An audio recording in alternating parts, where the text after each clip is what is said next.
জীবনে ১ম বার হাঁড়ি ফাটানো প্রতিযোগিতায় নাম দিয়েছিলাম। ভেবেছিলাম তো ফাটাতে না পারলেও কিছুটা যেতে পারবো। বিশ্বাস করো ১ম এই চলে গেছি একদম বাগানের মধ্যে। ভাইও ভেবেছিল তাই, আমাদের নেহা বৌদিও তাই, মিঠিও তাই। কিন্তু কেউ পারিনি। পেরেছে আমাদের শপের ২ টো মেয়ে। চলো কেন আজকে হঠাৎ করে হাঁড়ি ভাঙা প্রতিযোগিতা খেললাম এবং তার সাথে চেয়ার টেবিল আরও অনেক কিছু, মিউজিক্যাল চেয়ার তোমাদের সাথে শেয়ার করি। দিনটা তো ছিল ৯ই জুলাই, সকাল বাজে এখন ৯টার কাছাকাছি।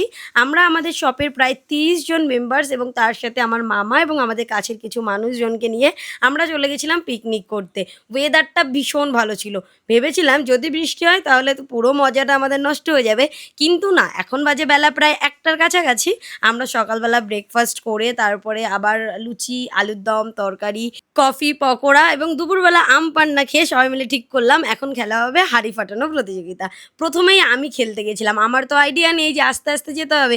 আমি তো আমার মতন করে হাঁটা শুরু করেছি আর গিয়ে পড়েছি পুরোপুরি ঝোপের মধ্যে। তারপরে গেছে মিঠি পুরো দেওয়ালের দিকে। আমরাই ফার্স্ট আর সেকেন্ড ছিলাম যারা ১ম এ খেলেছি। তারপরে এসছে আমাদের নেহা বৌদি। নেহা বৌদি তো বেশ কিছুটা এসছিল হাঁড়ির, কিন্তু ফাটাতে আর পারেনি। আমার দাদার মেয়ে যে ভেবেছিল ও ফাটিয়েই ফেলবে। দেখো ও কোথায় বাড়িটা দিচ্ছে আর ও ভেবেছে মনে হয় হাঁড়ির উপরে পড়েছে। ও গিয়ে হাঁড়ির মধ্যে ৳৫০০ ছিল সেটা নেওয়ার জন্য ব্যস্ত হয়ে গেছে। আর আমি তো ওকে ধরে সরিয়ে দিয়েছি।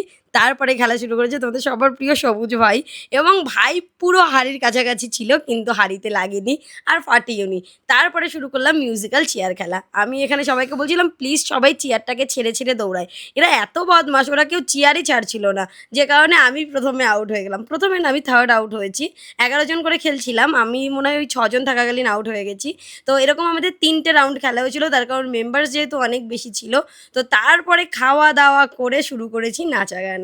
আর এত বেশি পরিমাণে নেচেছি যে আজকে হচ্ছে ১১ তারিখ। এখনো পর্যন্ত আমার দুটো থাই, কোমর সবই ব্যথা হয়ে রয়েছে। তার কারণ বুঝতেই পারছো ৩০ জন মিলে এক জায়গায় যদি নাচা-গানা করা হয় তাহলে কত মজা হতে পারে। লাস্টে তো খাওয়া-দাওয়া করে বিকেল ৫টা নাগাদ বাড়ি চলে